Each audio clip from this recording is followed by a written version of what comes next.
ये बात अपने दिल की, कोई प्रार्थना भगवान से करो तो पढ़ी पढ़ाई मत करो, अपने दिल की प्रार्थना भगवान से कहो। ए नंदी रे, तू कब लेकर आएगा रे? अब तो लोग ताना देने लगे रे, बहुत दुखी हूं, कब लाएगा शंकर भगवान को लेकर? अब की शिवरात्रि तू मेरे घर आना, मैं बहुत आदर करूंगी तेरा, तू आ।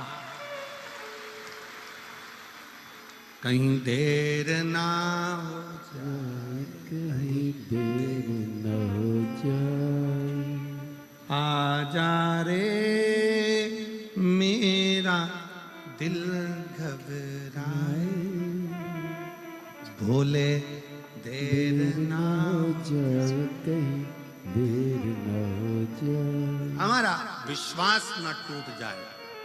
आपको मालूम है शबरी अम्बा के दरवाजे पर राम जी कब गए थे? कब गए? सबरी के घर में आए हुए बेर जब सूखने लगे, सबरी के दरवाजे पर आए हुए बेर जब सूखने लगे,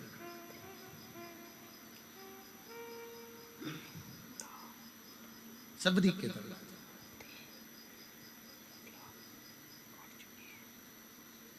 इंतजार कर रही है। सबरी अम्बा ने एक बेर को उठाकर देखा तो वो सूख रहा था, उसमें सल पड़ रहे थे। सबरी अम्बा उस सल से अपने शरीर को मिला रही थी कि मेरे भी शरीर पर सल पड़ते जा रहे हैं।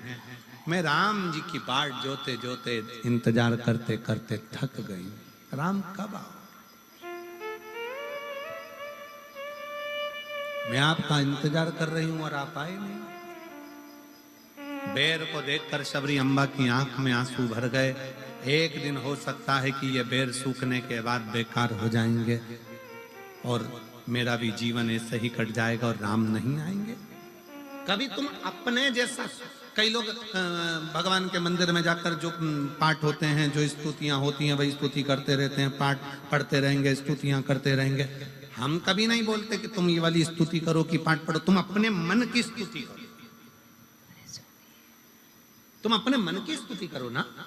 एक भेड़ चराने वाला भेड़ चराता था, सारी बकरियों को, भेड़ों को इकट्ठा कर लेता, शाम के समय बैठकर भेड़ों का जुआ निकालता रहता, भेड़ के बाल में से कीड़े निकालता और जू निकालते निकालते बोलता, ओ राम जी, ये भेड़ बकरी जंगल में रहती है, इनको जू पड़ गई, मैंने सारी निकाल दी। राम जी, तुम्हें भी जंगल में रहते रहते 14 साल में बहुत सारी जू पड़ गई होगी, एक बार मेरे पास आओ, सब निकाल दूंगा। अरे राम जी, आप मेरे पास आओ, मैं सारी जू निकाल दूंगा तुम्हारी। एक संत निकल कर जा रहे थे, संत को गुस्सा आ गया, क्यों रे राम जी को जू पड़ती है क्या? संत ने कहा आज के बाद मत बोल देना। उसने बोलना बंद कर दिया। राम जी चुप बैठे थे।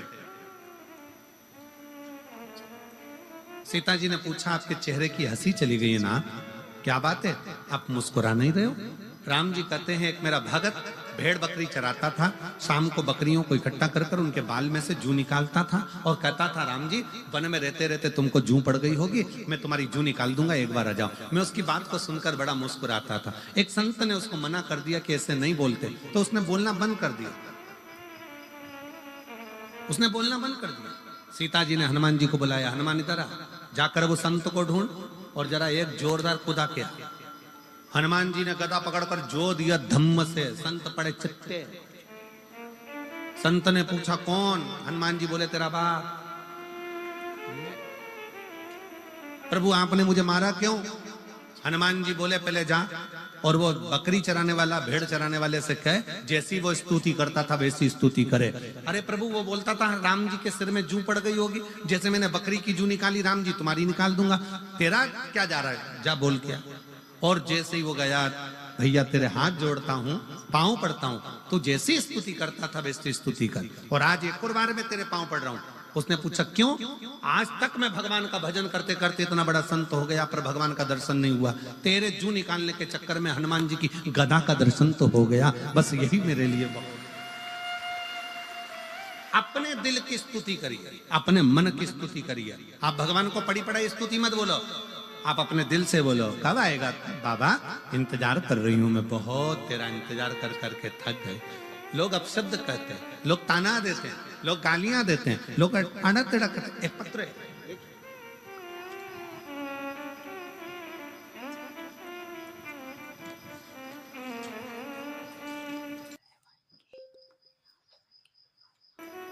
सबरी अम्बा इंतजार करती रही। कब आ? एक दिन सबरी अम्बा के मन में आ गया और सबरी अम्बा ने कहा कि अब ऐसा लगता है कि मेरे प्राण नहीं बचेंगे। मातंग बाबा वहां से निकलकर सबरी अम्बा के वहां से जो मातंग ऋषि थे उन्होंने कह दिया था तू इंतजार करना, इंतजार करना।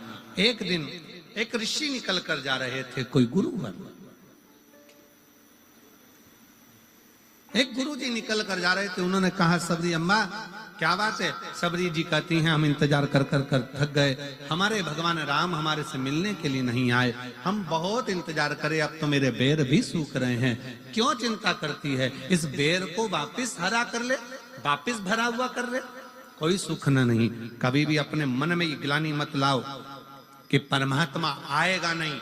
अगर तुमने सोच लिया कि भगवान को पुकारा है और तुमने सोच लिया कि भगवान आएगा तो ये निश्चित है एक दिन तुम्हारा दुख मिटाने के लिए शिव जरूर आए। तुमने सोच लिया उस दिन शंकर भगवान तुम्हारा दुख मिटाने के लिए, शिव तुम्हारा तकलीफ मिटाने के लिए, शिव तुम्हारे कष्ट को मिटाने के लिए जरूर आए।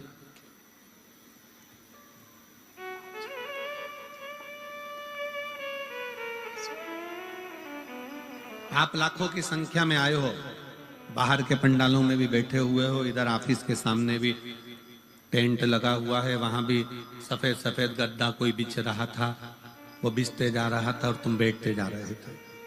बैठे हो, जितने बाहर बैठे हो, जितने अंदर बैठे हो, जितने पंडालों में भरे पड़े हो, जितने तारा बाबा की कुटिया में, जहां तहां पेड़ों की छांव में, वृक्ष की छांव में, ऑफिसों की छांव में, जहां तुमको मौका मिल रहा है, तुम लोग जहां बैठे हो, भोजनशाला में, जहां तुम्हारे को मन पड़ रहा है, वहां जहां आप बैठे हो, निवेदन है अगर तुम विश्वास के साथ कथा सुन रहे हो तो हमारा भी विश्वास कहता है कि जो मार्च में भटिंडा में कथा है ना, 6 मार्च से, विश्वास कहता है वहां तुम्हारा पत्र हम खुद पढ़ेंगे। ये शिव तत्व का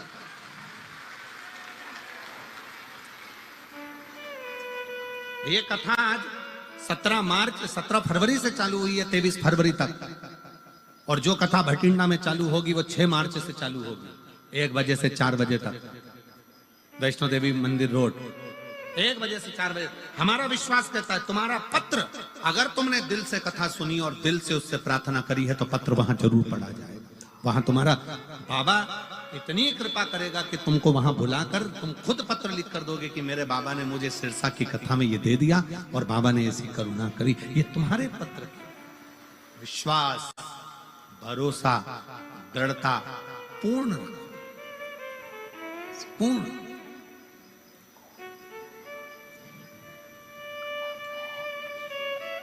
बाबा ने हमको चलना सिखाया, बाबा ने हमको। ये दोनों बच्चे हैं जो बोल नहीं पाते थे और बहुत सालों के बाद बोले हैं। एक बार जोरदार ताली बजाकर स्वागत, वंदन, अभिनंदन, साधु।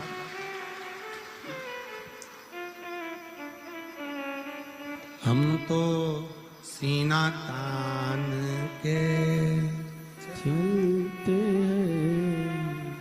एक समर्पण तुम्हारे जीवन का हो।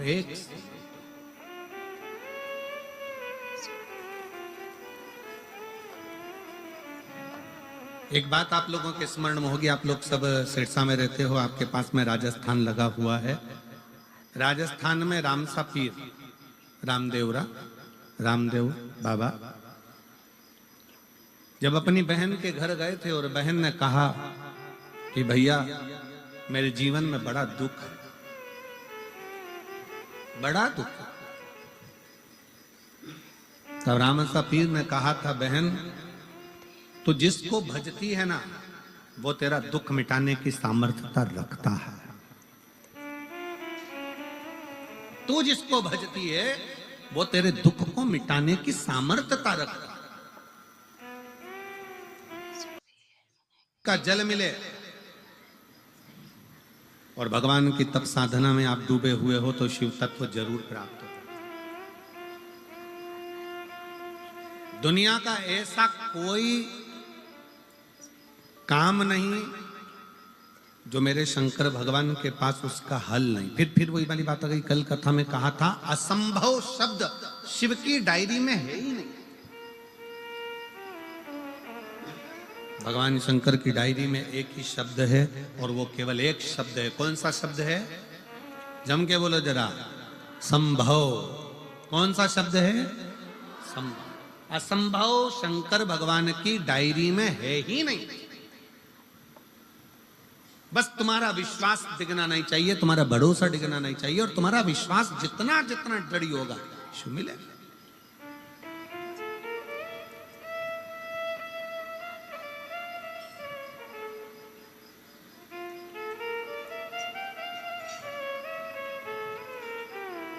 तुम्हारा विश्वास जितना जितना दृढ़ होता चले जाएगा, बस उतना उतना। एक मिलिट्री के भाई ने एक पत्र लिखा है,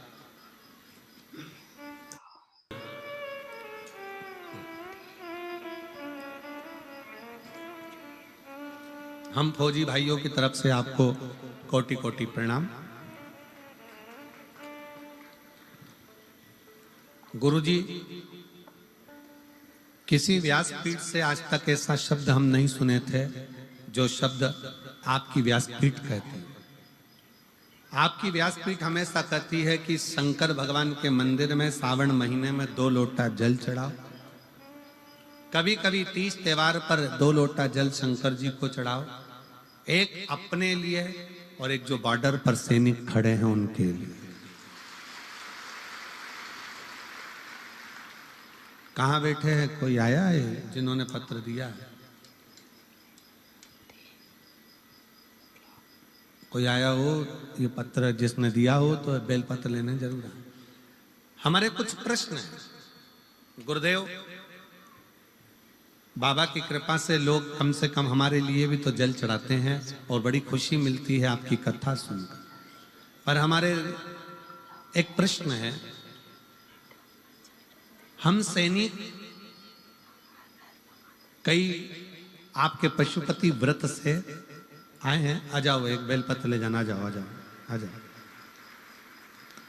आपके पशुपति व्रत से हमको बहुत लाभ हुआ है। हम सैनिकों की टोली भी पशुपति नाथ का व्रत करना चाहती है, करती हैं। पर कई बार ऐसा होता है कि व्रत 5 होते हैं और व्रत में 3 व्रत हो पाते हैं और 2 व्रत में कहीं हमको जम्मू भेज देते हैं, कहीं कश्मीर भेज देते हैं, कहीं कहीं भेज देते हैं, तो वो व्रत हमारे रह ही जाते हैं। और 6 दिए, 5 दिया मंदिर में, 1 दिया घर के दरवाजे पर, और प्रसाद का 3 हिस्सा। अब बताओ हम कश्मीर में प्रसाद कैसे बनाएं? तो हमारा निवेदन है, तुम कश्मीर में प्रसाद मत बनाओ, तुम दुश्मनों को प्रसाद बनाकर खा जाओ। कहा करे प्रसाद? तुम इन विधर्मियों को हलवा बना दो या फिर इनकी खीर बना दो और पूरे भारत में बांट दो। यही सबसे बड़ा सुख है। भारत माता की। पर गुरुजी, हम सैनिक पशुपति व्रत करें तो करें कैसे? तो हमारा निवेदन है कि अगर आपका दिल है पशुपति व्रत करने का, तो निवेदन है, कुछ भी नहीं हो ना तो एक देवी जी का एक भजन हम लोगों के स्मरण में आता है, आप लोगों ने भी गाया होगा। मन मेरा मंदिर, अरे आंखें दिया बाती, होठों की है तालियां, बोल फूल बाती, रोम रोम जीवा तेरा नाम पुकारती, आरती ओ मां आरती, शेरा वाली ओ मां तेरी आरती, लाटा वाली ओ मां तेरी आरती, जोता वाली ओ मां तेरी आरती। बस मन का दिया मंदिर बनाओ, अपने भीतर भक्ति का दीप जलाओ और भगवान से प्रार्थना करो। जब तुम राष्ट्र की सेवा में लगे हो ना, तो तुम्हारा पशुपति व्रत तो भगवान वैसे ही पूर्ण कर देता है।